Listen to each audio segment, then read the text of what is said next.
Hello, dear students. Myself Nikhil Bhargav, BTech and MBA. मैं आप लोगों को बेटा मैथमेटिक्स और बिजनेस स्टैटिस्टिक्स जो है अपने पास उसका पेपर पढ़ाऊंगा, ठीक है। तो ध्रुव कोचिंग क्लासेस में मैं आपको ये क्लासेस अवेलेबल करा रहा हूँ, ठीक है। और लास्ट 20 ईयर से, या हम कहें कि मोर देन 20 ईयर से मैं इस प्रोफेशन में हूँ, ठीक है। तो अपन मैथ्स और स्टैटिस्टिक्स बहुत ही इंटरेस्टिंग वे में और इजी वे में पढ़ेंगे। तो हमारे पास जो CMA का बेटा जो पेपर पैटर्न है वो सब आप लोग जानते ही हैं, आप लोग एंटर कर चुके हैं इस फील्ड में, ठीक है। और आप लोगों को बहुत बहुत बधाई, ठीक है ना। बहुत अच्छा फील्ड है ये, बहुत अच्छे आपके फ्यूचर रहेगा इसमें, ठीक है ना। तो मैथमेटिक्स और स्टैटिस्टिक्स में आपका जो फील्ड है, जो आपका पेपर पैटर्न है, उस पेपर पैटर्न में हमारे पास सब्जेक्टिव क्वेश्चंस भी आते हैं और ऑब्जेक्टिव क्वेश्चंस भी आते हैं, ठीक है ना। तो हमें जो प्रिपरेशन करनी है वो दोनों के पॉइंट ऑफ व्यू से ही करनी है। अभी तक आप लोग 12th पढ़ करके आए हो, 12th में आपने सब्जेक्टिव पेपर्स दिए हैं, ठीक है ना। कुछ ऑब्जेक्टिव क्वेश्चंस भी आते हैं किसी किसी पेपर में, ठीक है ना। तो जो सब्जेक्टिव पैटर्न है उसमें हमें क्या ध्यान रखना होता है, प्रोसीजर का ध्यान रखना होता है कि हमारा प्रोसीजर किस तरीके से है। यदि हम अपना पूरा प्रोसीजर फॉलो नहीं करते हैं तो हमारे मार्क्स क्या हो जाते हैं, कट हो जाते हैं।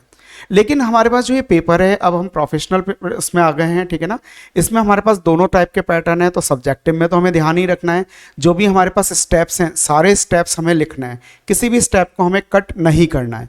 लेकिन यदि हमारे पास ऑब्जेक्टिव क्वेश्चंस जो हैं उसमें हम इतना टाइम लगा करके क्वेश्चन सॉल्व करेंगे तो हो सकता है हमारे कुछ क्वेश्चंस कंप्लीट नहीं कर पाए, हम छूट जाएं। तो आप लोगों को ध्यान ये रखना है बेटा कि जो भी ऑब्जेक्टिव क्वेश्चंस हैं उनको करने की अप्रोच थोड़ी सी डिफरेंट रखनी है।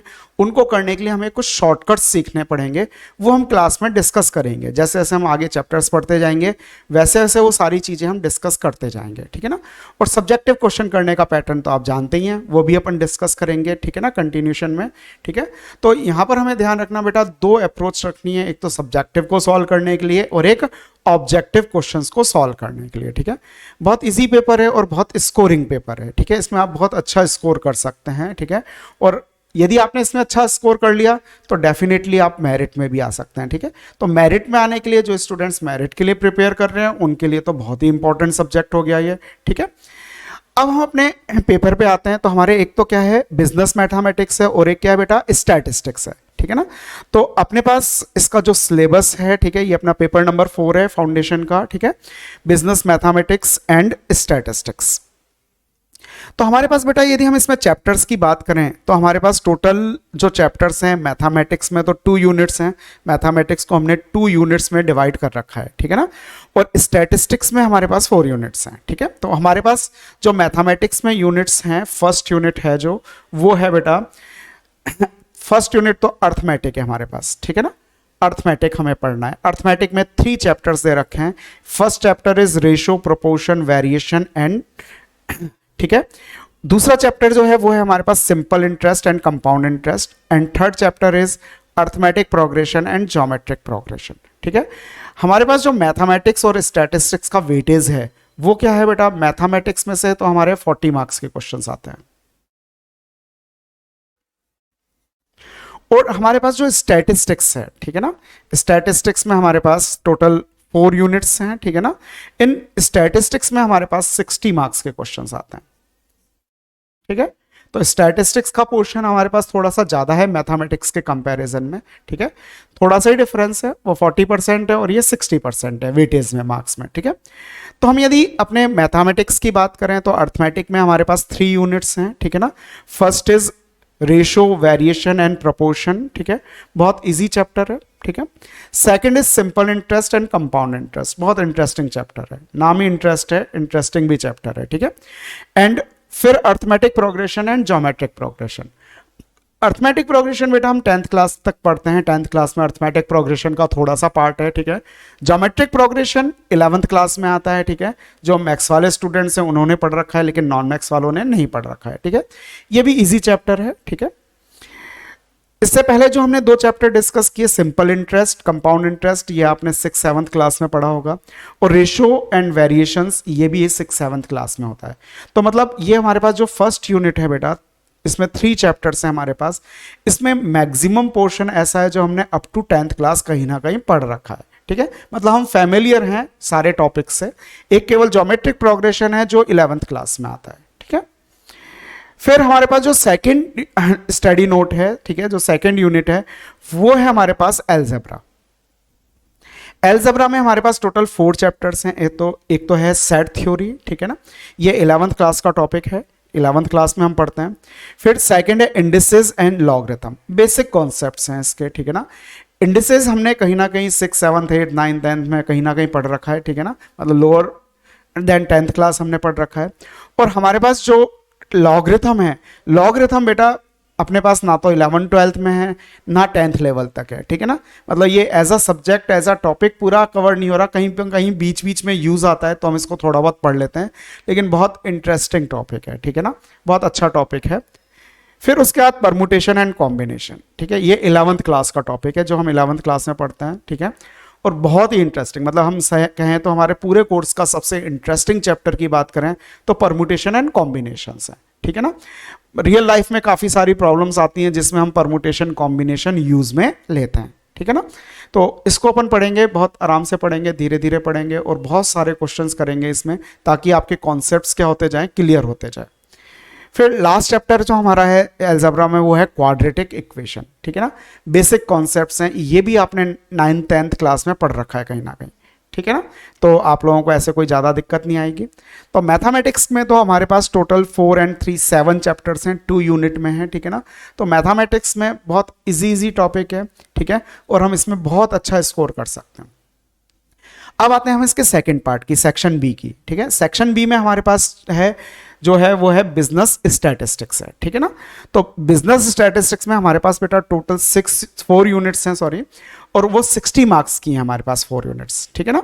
तो हम 60 मार्क्स हमारे हैं तो डेफिनेटली इंपॉर्टेंट हो गया, क्योंकि मैथमेटिक्स के 40 मार्क्स हैं, स्टैटिस्टिक्स में 60 मार्क्स हैं, ठीक है। तो स्टैटिस्टिक्स हमारे लिए ज़्यादा इंपॉर्टेंट हो गई मैथमेटिक्स से यहाँ पर, ठीक है। फर्स्ट जो हमारे पास इसमें यूनिट है स्टडी नोट नंबर 3, वो है हमारे पास बेटा स्टैटिस्टिकल डिस्क्रिप्शन ऑफ डेटा, ठीक है।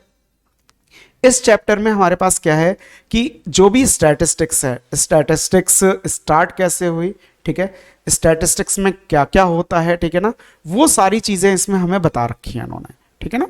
तो ये भी बहुत मतलब बेसिक चैप्टर है, ठीक है। स्टैटिस्टिक्स का मतलब एक तरीके से फाउंडेशन हो गई स्टैटिस्टिक्स की, बेस हो गया अपने पास, ठीक है। इसी के बेसिस पर आगे की सारी चीज़ें हैं अपने पास, ठीक है। तो स्टैटिस्टिक्स के बारे में सारी इंफॉर्मेशन है, स्टैटिस्टिक्स में क्या यूज़ होता है, ठीक है ना, फ्रीक्वेंसीज क्या होती हैं, हमारे पास सीरीज़ किस टाइप की होती हैं, individual series, discrete series, continuous series, ये सारा हम इसमें पढ़ते हैं, बेसिक चीज़ें, ठीक है। और ये बेसिक चीज़ें आगे के चैप्टर्स में भी यूज़ में आती हैं, ठीक है। तो हमारे पास ये चैप्टर तो खैर इजी है, छोटा सा चैप्टर है। फिर हमारे पास यदि सबसे इंपॉर्टेंट चैप्टर की बात करें अपन स्टैटिस्टिक्स में, तो सबसे इंपॉर्टेंट चैप्टर है measures of central tendency and dispersion, ठीक है।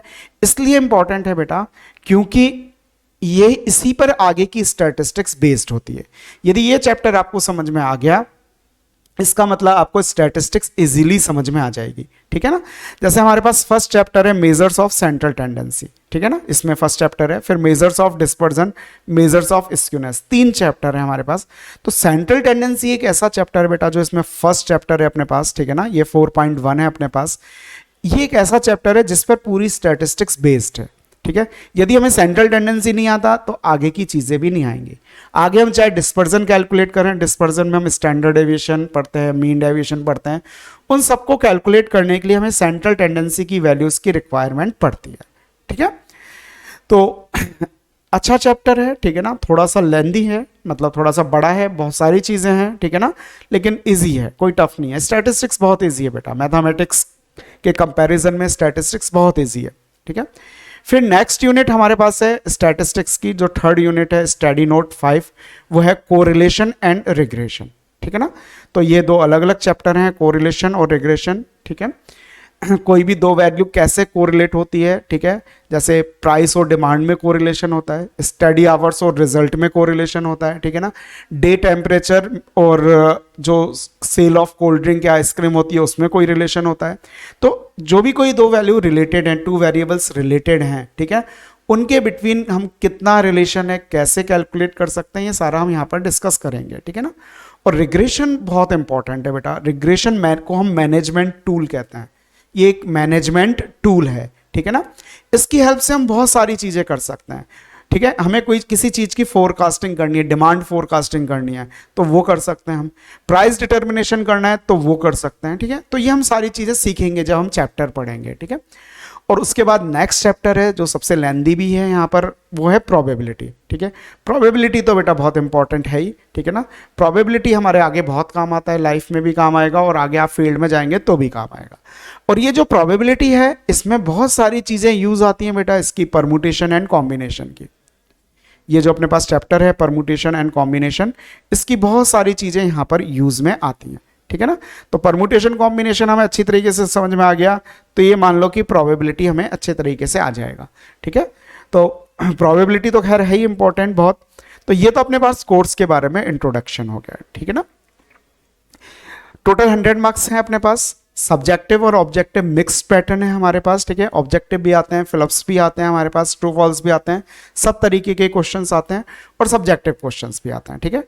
मार्क्स का जो वेटेज है वो अपने पास 40 मार्क्स और 60 मार्क्स का है, ठीक है ना। तो इसको हम अब स्टार्ट करेंगे, ठीक है। आप आराम से बेटा धीरे धीरे एक एक करके वीडियो देखिए, उसमें जो भी डाउट्स हैं उनको क्लियर करिए, ठीक है ना। और उसके अलावा भी कोई डाउट्स आते हैं तो हम उसको क्लियर करेंगे एक एक करके, ठीक है ना, उन डाउट्स को क्लियर करेंगे।